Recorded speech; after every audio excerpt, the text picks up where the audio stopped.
క్రియాశీలక సభ్యత్వం ప్రారంభించడానికి కారణం కార్యకర్తలు కేవలం జెండాలు మోయడానికి, సభలో హాజరు కావడానికి, ర్యాలీలు చేయడానికి కాదు.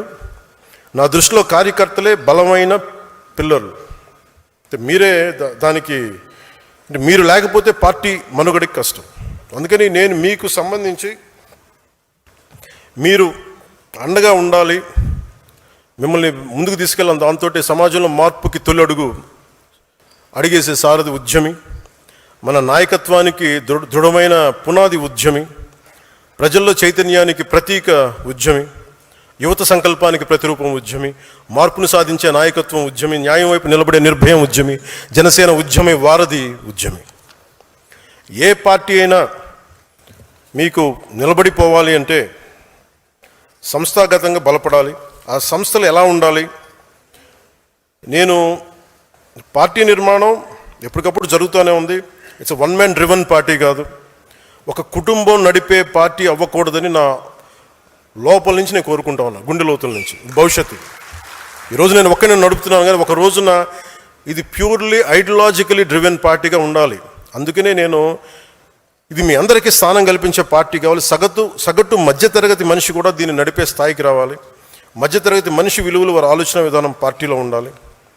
నేను ముందు పార్టీ పెట్టినప్పుడు నన్ను అర్థం చేసుకుంది, సిపిఎఫ్ని పెట్టినప్పుడు వామపక్ష భావజాలంతో ఉన్న ఒక హ్యూమన్ రైట్స్ లాయర్ కీర్తిశేషులు భువనగిరి చంద్రశేఖర్ గారు, అలాగే నేనంటే ఎంతో ఇష్టపడి ఒక గద్దర్ గారు, ఒక గుడిలో ఒక పూజారి, ఒక చెంచు యువకుడు, ఒక టిఫిన్ బండి, విజయనగరం ఒక టిఫిన్ బండి నడిపే యువకుడు, ఎక్కడో అమెరికాలో కూర్చున్న ఒక ప్రొఫెసర్, ఇలా ఒక్కళ్ళు కాదు అనేక డిఫరెంట్ గ్రూప్స్ నుంచి జనసేన భావజాలానికి ముందుకు వచ్చారు. నా దగ్గర ఉన్నది ఒక సమూహం, అది ఒక సేన, ఆ నిబద్ధతతో కూడిన సేన. దానిని నేను పార్టీని ముందుకు తీసుకెళ్ళాలి. ఎలా తీసుకెళ్ళాలంటే ఫస్ట్ భావమే కాబట్టి ఆ భావాన్ని బలంగా పట్టుకునే వాళ్ళని ఫస్ట్ వాళ్ళ ముందు ఈ సమూహం ముందు ఉంటారు. వాళ్ళని నేను ఈరోజును జనసేన రక్షాదళ్గా చూడాలనుకుంటున్నాను. జనసేన ఏ ఉద్దేశంతో అయితే ప్రారంభించబడిందో, ఏ ఉద్దేశాలనైతే దారి తప్పకుండా కాపాడే సమూహం ఇది. అవసరమైతే క్షేత్రస్థాయిలో పోరాటం చేసే సిద్ధాంతం బలం కలిగిన సైన్యం ఇది. వీళ్ళకి అనుసంధానమైందే వాళ్ళకి ఫుట్ సోల్జర్స్ బ్లాక్, అంటే భావాన్ని పట్టుకొని కూర్చునే వాళ్ళు, అలాగే ఆ భావాన్ని అవసరమైతే క్షేత్రస్థాయిలో నిలబడి పోరాటం చేయగలిగే వాళ్ళు నిర్వాహక్ దళ్. అలాగే దీన్ని ఒక పొలిటికల్గా ముందుకు తీసుకెళ్లాలంటే, ఒక పొలిటికల్ బ్లాక్గా చూడాలంటే పరిపాలక దళ్. అంటే రక్షాదళం, నిర్వాహక దళం, పరిపాలక దళం. ఒక ideological block, foot soldiers block and political block. ఈ పిరమిడ్ మీదే ఈ స్ట్రక్చర్ ఉండబోతుంది. జనసేన భావజాలాన్ని రక్షించే రక్షాదళం, జనసేన ఆలోచనలు క్షేత్రస్థాయిలో అమలు చేసే నిర్వాహక దళం, వీటిని పరిపాలనా వ్యవస్థలోకి తీసుకెళ్లే పరిపాలక దళం. నేను మెంబర్ టు లీడర్ అన్నప్పుడు నా ఉద్దేశం ఏంటంటే, ఇది అందరికీ ఒక వేదిక కావాలి. ఎవరైనా ఎక్కడి నుంచి అయినా సరే ఒక నాయకుడిగా ఎదగగలగాలి. అది పంచాయతీ నుండి పార్లమెంట్ వరకు కార్యకర్త నాయకుడిగా ఎదగడానికి అవకాశాలు ఉండాలి. కానీ సడన్గా ఎవరు తీసుకొచ్చారు, మా ఇంట్లో ఉంటాడు, నాతో పాటు చాలా క్లోజ్గా ఉంటాడు, వాళ్ళకి పదవి ఇచ్చండి, అలా ఇవ్వడం కుదరదు. ఎందుకంటే నాతో పాటు ఉన్న 10 మందిని కూడా నేను 10 ఏళ్ళు పరీక్షించాను. ముందుగా మీరు క్షేత్రస్థాయి కార్యకర్తలుగా ప్రయాణించాలి, తర్వాత నాయకులు అవ్వండి, నాకు ఎలాంటి అభ్యంతరం. But you have to go through the process. ఆ ప్రాసెస్ని పొలిటికల్ ప్రాగ్మాటిజం పోకూడదు, కోర్ జనసైనిక భావజాలం నింపాలి. చాలామంది నాకు చెప్తూ ఉంటారు, అన్న మీకోసం మేము పనిచేస్తాం, పార్టీ కోసం పనిచేస్తాం, మా పదవులు అవసరం లేదు, మేము క్షేత్రస్థాయి సైనికులుగానే ఉంటాం. కానీ మీలో కెపాసిటీ ఉంటే మీరు ఎదగాలి. దానికి స్పష్టమైన విధి విధానాలు పెడదాం. ఎంతకాలం ఎన్ని కార్యక్రమాల్లో పాల్గొన్నా ఏం చేసాం అన్నదానికి ఒక వ్యవస్థ ఉంటుంది. ఈరోజు నేను ఎమ్మెల్యే అయి ఉండొచ్చు, రేపు కాకపోవచ్చు. కానీ మనం ఆర్ఎస్ఎస్ నుంచి నేర్చుకోవాల్సింది, బీజేపీ నుంచి నేర్చుకోవాల్సింది ఒకటి ఉంది. ఐడియాలజికల్ ఒక వింగ్కి, బ్లాక్కి వాళ్ళ పదవులతో సంబంధం ఉండదు. నేను బిఎల్ సంతోష్ గారిని చూశాను, ఆర్ఎస్ఎస్ని జనరల్ సెక్రటరీగా ఉండి ఆయన రాజ్యసభ సభ్యుడిగా ఉండి అయిపోగానే మళ్ళీ ఒక కార్యకర్తకి వెళ్ళిపోయారు ఆయన. ఇది నేను ఆర్ఎస్ఎస్లోను బీజేపీలో ఎక్కువ చూస్తూ ఉంటాను. సో ఈరోజు మన జనసేన ఆ స్ఫూర్తిని తీసుకోవాలి. అలాగే పరిపాలక దళంలో మాత్రం మన ఐడియాల నుంచి వచ్చిన వాళ్ళు అయి ఉండొచ్చు, బయట నుంచి వచ్చిన వాళ్ళే ఉండొచ్చు. ఉదాహరణకి మన మనోహర్ గారు ఉన్న కాంగ్రెస్ నుంచి వచ్చారు, కానీ జనసేన కోసం బలంగా పనిచేశారు. వారికి అదే మనం బలమైన గౌరవిస్తాం. అందుకే మెంబర్షిప్స్ కూడా సాధక్, ఉద్యమి, ప్రదాత అని పెట్టినట్టే ఈ విభాగానికి కన్వీనర్స్, కో కన్వీనర్స్ ఉంటే వారికి సంధాత అని పేరు పెట్టాం. విభాగాలు ఉన్నాయి. ఝాన్సీ వీర మహిళా విభాగం, Sevadal, legal wing, Shataghni digital regiment, logistics wing, అది ప్రోగ్రామ్ కమిటీస్. ప్రతి విభాగానికి ఒక ఇన్ఛార్జ్ ఉంటారు. ఆ విభాగానికి మనం పెట్టే పేరు సంధాత. సో ప్రతి విభాగానికి, ప్రతి నియోజకవర్గానికి ఒక ఇన్ఛార్జ్ ఉంటారు. 5 మంది నాయకుల సమూహం ఉంటుంది. వారిలో ఎక్కువ బాధ్యతను తీసుకోగలిగే వ్యక్తే పరిపాలక దళంలోని జిల్లా మన నియోజకవర్గం ఇన్ఛార్జిగా పెడతాం.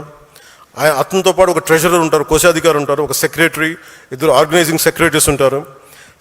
స్థానికంగా ఉండే వివాదాల పరిష్కారం కోసం వివాద విమోచన మండలి ఉంటుంది.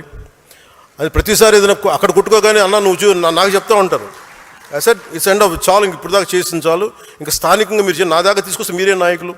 అందుకని వారి కోసం ఒక వివాద విమోచన మండలి నియోజకవర్గ స్థాయిలో ఉంటుంది. ఇలా ఒక పూర్తి పార్టీ సంస్థాగత నిర్మాణాన్ని చేయనున్నాం. మీరు లీడర్స్ అవ్వాలనుకుంటే గుర్తుంచుకోవాల్సింది అందరూ ఎమ్మెల్యేలు, ఎంపీలు కావడం కాదు, పార్టీలో మీ స్థానం కూడా చాలా ముఖ్యం. నేను మొదటి 30 నియోజకవర్గాల్లో నేనే ప్రారంభిస్తాను. ఈరోజు నేను అనౌన్స్ చేయడానికి లేను, నేనే మొదటి 30 నియోజకవర్గాల్లో. అలాగే డీలిమిటేషన్ వస్తే ఈరోజున ఆంధ్రప్రదేశ్లో ఎక్కువ నియోజకవర్గాలు అవుతాయి, పార్లమెంట్ నియోజకవర్గాలు పెరుగుతాయి. అన్నింటినీ దృష్టిలో పెట్టుకొని ఈ స్ట్రక్చర్ పెట్టాను. ప్రతి మీటింగ్లో ఇది నిర్ణయించే ఎవరినైతే మనకి అక్కడ ఆ నియోజకవర్గానికి ఇన్ఛార్జిగా పెడతామో ఆ ప్రతి మీటింగ్లో మొదటి విడత నేనే కూర్చుంటాను.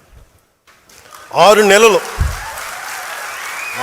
నెలల్లో నేను మీతోటి మిమ్మల్ని తీసుకొని సాధకులతో మాట్లాడి, కీలకమైన ఉద్యమ సభ్యులతో మాట్లాడి, మీ ఇన్పుట్స్ తీసుకొని మన అందరితో మాట్లాడి ఇంక చేసిన తర్వాత ఈయన ఇన్ఛార్జ్ అన్నప్పుడు అందరూ ఆయనతో పనిచేయాల్సిందే. ఆయన మన కోసం పనిచేయాల్సిందే. అంతేగాని కూర్చోబెట్టి అది బయట వ్యక్తి పార్టీల నుంచి రావచ్చు, మన పార్టీ నుంచి ముందు నుంచి ఎదిగిన వాళ్ళు కావచ్చు, ఏదైనా. అంతేగాని పాయింట్ ఆఫ్ కాంటాక్ట్ మేము ఇవి చేసామంటే ఏదైనా సరే మీరు ఎంత నిలబడ్డారు. చాలామంది పదవులు తీసుకొని మెంబర్షిప్ చేయడానికి 10 మంది కనీసం వాళ్ళకుందా లేదో మెంబర్షిప్, నాకు డౌట్ వస్తుంది. కొంతమంది చూస్తాం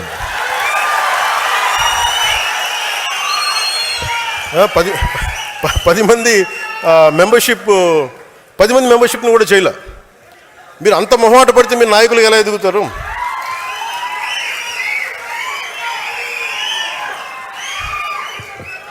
అంటే మీ అరుపులు ఎంత కోపం ఉందో నాకు అర్థమవుతుంది.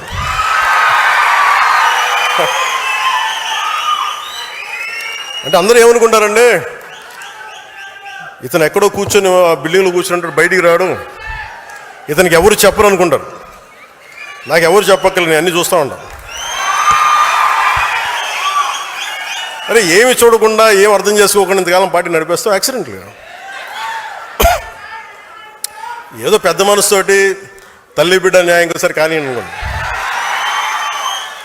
సో దీంట్లో జనసేన మీరు రేపొద్దున తీసుకున్నప్పుడు జనసేన సిద్ధాంతాల గురించి కొంచెం మీకు చెప్పాలి. అంటే మీరే తిట్లు తింటారు. మీ వాడికి కన్ఫ్యూజన్ ఉంది, ఒకరోజు సనాతన ధర్మం అంటాడు, ఇంకో రోజు ఆ కులం అంటాడు, ఇంకో రోజు ఇది అంటాడు. అలాగే బిడ్డ మీకోసం అన్నీ చెప్తాను నేను. అంటే జనసేన ఎప్పుడు కులాల గురించి మతాల గురించి మాట్లాడద్ది. అంటే నేనేం చెప్పాను, మనకున్న 7 సిద్ధాంతాల్లో కులాలని కలిపే ఆలోచన విధానం, మతాల ప్రస్తావన లేని రాజకీయం. అసలు ఇలా కుదురుద్దా అంటారు. ఒక ఉన్నతమైన ఆశయం పెట్టుకుంటాం. అంబేద్కర్ గారు చెప్పినట్టుగా కాస్ట్ అనలైజేషన్, కుల నిర్మూలన జరగదు కదా ఈ దేశంలో, అదొక ఆశ అంతే. ఈరోజు మాట్లాడితే ఒక కులం ఇంకో కులపు వాళ్ళని అంతర్గతంగా ఇంటర్ కాస్ట్ మ్యారేజెస్ చేసుకుంటే కుల నిర్మూలన జరగదు. దాశరథి రంగాచారి గారు చిల్లర దేవుళ్ళు తెలంగాణ సమాజం గురించి రాసినప్పుడు అక్కడ నవాబ్స్ అణగారిన వర్గాల్లో మీరు నలిపేస్తున్నారు, వాళ్ళందరూ మేము ముస్లింలు చేర్చుకుంటామంటే ఇస్లాంలో వాళ్ళని తీసుకున్న తర్వాత కూడా కులాలు పోలేదు. వాళ్ళకి మాకు పడదండి, మేము వేరే ముస్లిమ్స్, వాళ్ళు వేరే ముస్లిమ్స్, ఇట్లాగే ఆ కులాలు అక్కడ కూడా వెళ్ళిపోయినాయి. అలాగే ఎథీస్ట్ అని చెప్పుకుంటారు కొంతమంది. నేను దేవుణ్ణి నమ్మనండి, ఆమె ఎథీస్ట్ అండి, but still they don't leave their caste tag. వాళ్ళు కులాలను వదలరు.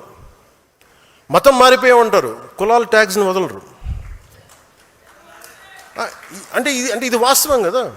అంటే కులాలని నేనేంటంటే కుండ బద్దలు కొట్టని చెప్తాను, ఇది ఒక వాస్తవం ఉంది, దీన్ని అర్థం చేసుకుందామని.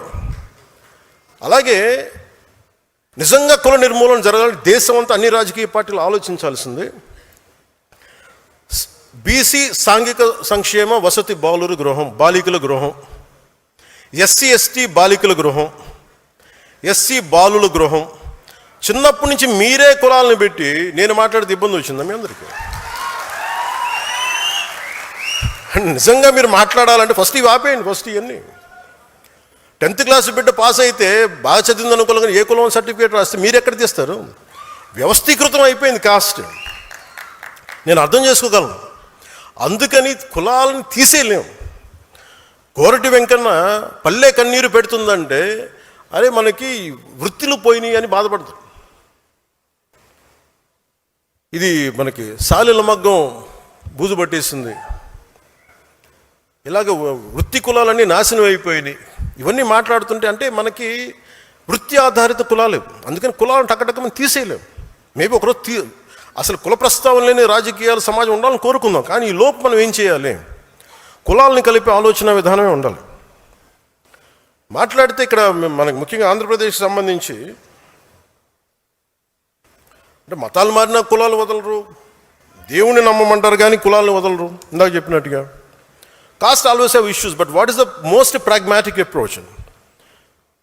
ఇంటర్డిపెండెన్స్ and cooperation is needed for pragmatic policies. భారతదేశంలో ఉండే ప్రతి కులం మరో కులం పైన కొంతమంది మీద ఆధారపడి జీవిస్తుంది. ఎందుకంటే మన సమాజం కుల వృత్తుల ఆధారిత సమాజం. వృత్తుల ఆధారంగా కులాలు ఏర్పడ్డాయి తప్ప ఎవరు ఏ కులంలో పుట్టాలి అన్నది ఎవరు నిర్ణయించలేదు. నేను కూడా కులంలో పుట్టాల్సి వచ్చింది. I was born in a caste which I cannot undo it. But I never confined to a caste because for me humanity is bigger. నేను ఈ కులంలో పుట్టానని కులానికి పరిమితం అవ్వాల. నాకు మానవత గొప్పది, మానవత్వం గొప్పది, దేశం చాలా పెద్దది. కానీ దీన్ని నేను గౌరవించాలంతే. నన్ను ఒక కులానికి పరిమితం చేయాలని ఎన్నిసార్లు ప్రయత్నించారు. నన్ను ఒక ప్రాంతానికి పరిమితం చేయాలని వస్తే మన సాంబశివుడు లాంటి వచ్చి అన్నా నువ్వు ఆంధ్ర కాదు, నువ్వు తెలంగాణ, నువ్వు భారతీయుడు అన్న కులానికి పరిమితం చేయాలని చూశారు, ప్రాంతానికి పరిమితం చేయాలని చూశారు.